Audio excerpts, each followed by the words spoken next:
Au niveau de la force sécurité et protection, oui, effectivement, il y a une bonne cohésion, il y a une bonne intégration et il y a un grand esprit de camaraderie et c'est ce que j'apprécie fortement. Quand je suis rentré, on buvait les paroles des anciens qui avaient fait énormément de choses aussi avant et on n'oublie pas le travail qui a été fait. Ce qui m'a donné envie, c'est quand j'avais 10 ans, l'assaut à Marignane. Quand j'ai vu ça, pour moi c'était ce que je voulais faire, c'était le déclic, quoi. Moi j'avais qu'une idée en tête, c'était rentrer au GIGN.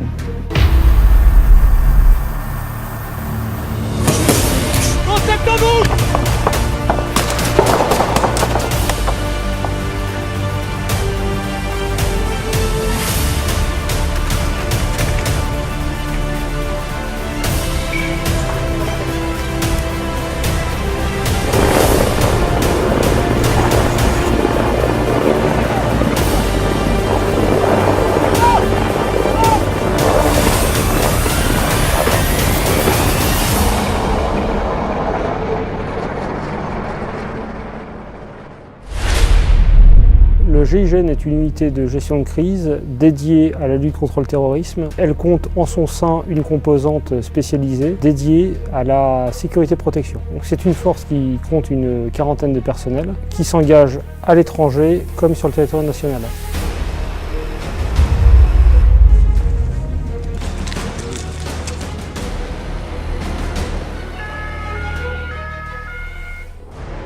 Moi, j'aime bien la diversité des missions, donc que ce soit en métropole ou à l'étranger. Ça reste de la protection de personnalité, mais il y a différents types de protection.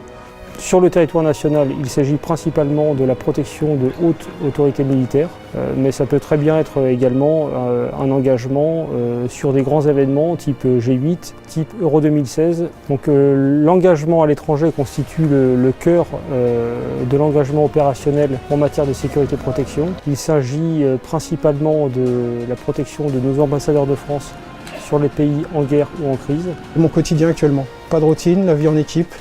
Des missions variées, beaucoup de responsabilités, un panel de missions énorme, que ce soit à l'étranger, en France, avec des autorités civiles et militaires, des missions très diversifiées. Alors ce qui me plaît dans mes missions aujourd'hui, c'est tous les déplacements à l'étranger qu'on réalise au cours de l'année et où on est totalement autonome sur place. On doit gérer tout ce qui est véhicule, infirmerie, transmission, on n'a aucune aide extérieure. Donc on est supposé répondre à toutes les situations qui sont par définition imprévues et nouvelles. Ça se retranscrit sur nos effectifs, sur notre équipement. On peut très bien partir en binôme, faire un audit au fin fond de l'Afrique, sans armes parfois. On peut être en équipe de 4-5 en low profile avec de l'équipement discret et on peut être, comme c'est le cas par exemple actuellement à Bagdad, sur des dispositifs beaucoup plus conséquents, avec des véhicules blindés, de l'armement lourd. On est constamment en évolution au niveau de notre métier, du matériel. On s'entraîne toujours à la recherche de la perfection. Donc on va faire des thèmes de protec, des thèmes d'invex, du tir, ou alors ça va être de l'entraînement personnel. On est autonome, donc c'est à moi de pouvoir faire mon entraînement en tir, en sport, que ce soit sur les différents pays qu'on peut avoir. En longue distance, pour ceux qui sont spécialistes explo, pareil, l'explo. Voilà. On est chacun autonome et on doit faire en sorte de toujours avoir les mêmes capacités opérationnelles.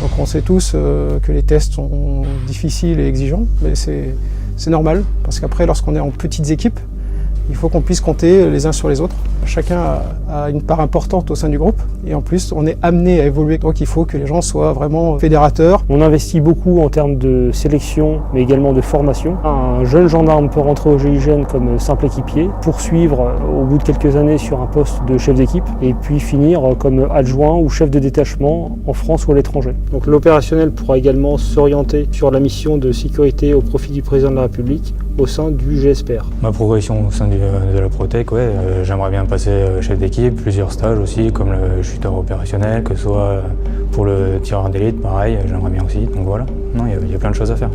Le GIGN, c'est une unité qui a besoin de recruter. Ok, on dégage, on dégage.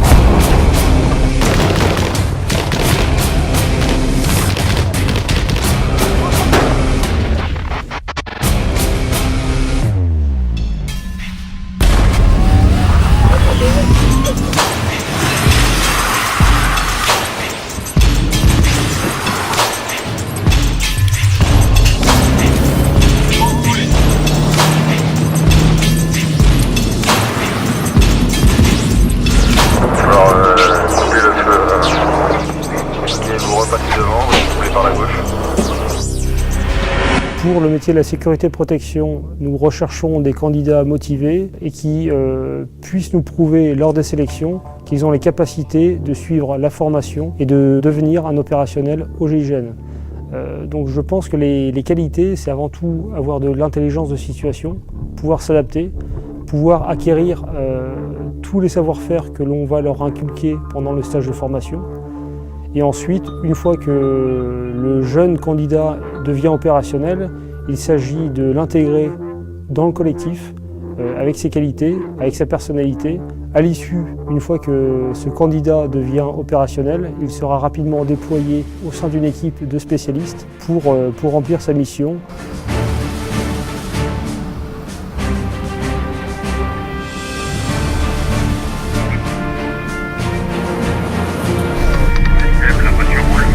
Ouais, c'est bien, je vais rester derrière.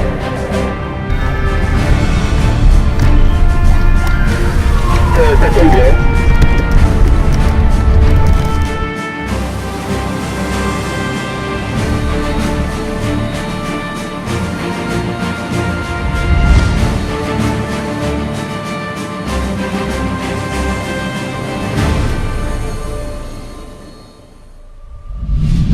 Moi maintenant, ça fait 10 ans que je fais ce métier. Si c'était à recommencer, je recommencerai demain. C'est une expérience très très enrichissante. Donc il faut foncer, il n'y a même pas de questions à se poser. C'est la vitrine de la gendarmerie. Pour moi, il n'y a rien de plus beau que le GIGN. J'ai trouvé ce que je suis venu chercher ici. Fais en sorte d'accomplir ton rêve. J'ai eu la chance de réussir la semaine de test et la sélection ainsi que le stage. Et aujourd'hui, je m'éclate entièrement dans mon travail. La première chose, c'est d'oser. La seconde chose, c'est de s'entraîner. J'ai envie de dire, le GIGN a besoin de vous.